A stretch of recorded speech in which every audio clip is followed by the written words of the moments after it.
Honoring our World War II veterans. Part 5. Role of Women in Minorities. Who were the Tuskegee Airmen? The Tuskegee Airmen were the first African Americans that were in the Air Force. They were segregated and were not in the same unit. Why were the Tuskegee Airmen the first African American Airmen? The Tuskegee Airmen were the first African American Airmen. They were the first because pressure from the National Association. Tuskegee Airmen branch, U.S. Army Air Corps, U.S. Army Air Forces, U.S. Air Force.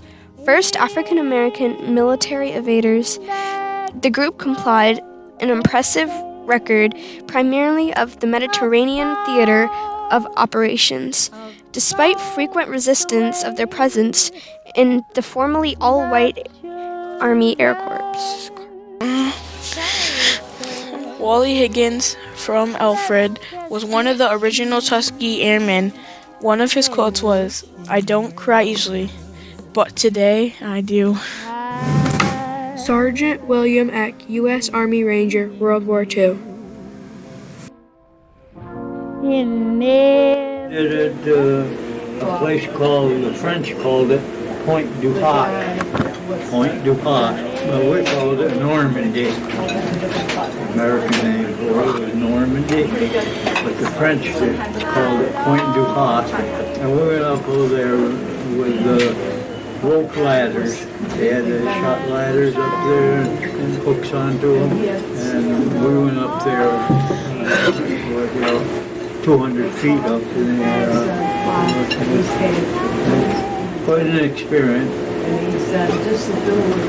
Julius, stop. Looking at the moon. It was quite an experience, but yeah, I'd practice it beforehand. Quite a few times we practiced it, so it really wasn't something new to it. It was quite an experience, but I was only 19 years old, so it didn't bother me too much. When you're 19, you do a lot of things that you wouldn't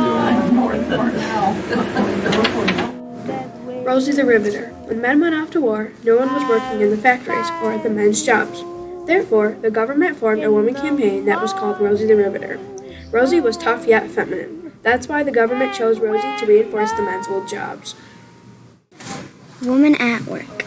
As the war went on, men needed more munitions. So women ran trains and were steel workers, welders, riveters, and munition workers. Women in World War II.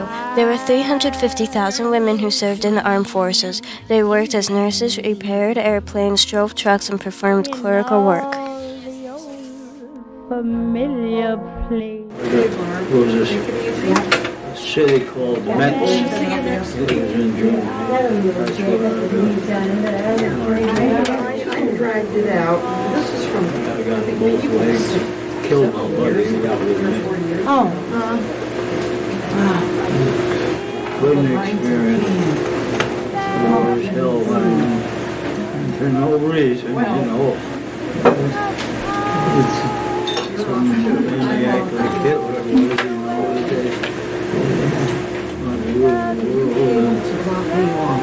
At my house. Didn't make out doing it. So you got a Purple Heart? Yeah.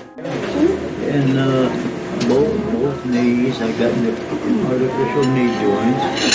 And below the knees, the left leg had a hole about that big around it. Didn't hit no bone, it went right through the muscle.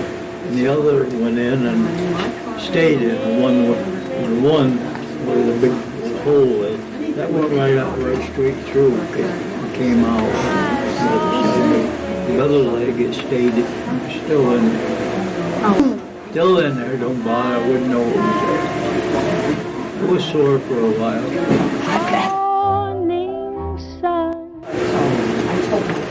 quartermaster stuff you did? Yeah, I was in quartermaster. After that, So what did you do as a quartermaster? Well, I went to, we had big trucks, loads of food. I worked in a, they called subsistence. I'd have to go with the trucks to the railhead and pick up rations every day. Food, I worked in a subsistence, they called it. That was food. And I'd go every day and make sure they didn't cheat us on the food, which they would. These guys, they take it and sell it and made a big buck on it.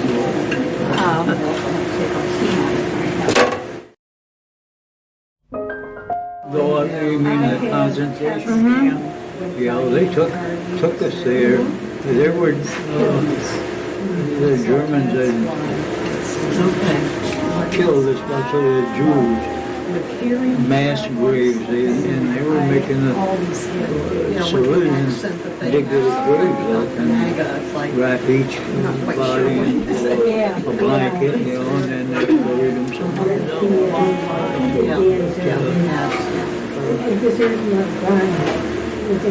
It was quite an experience. It was something I remember for a long time, afterwards. But I made it. Here I am, 100 years old. Still going strong. Good. Thank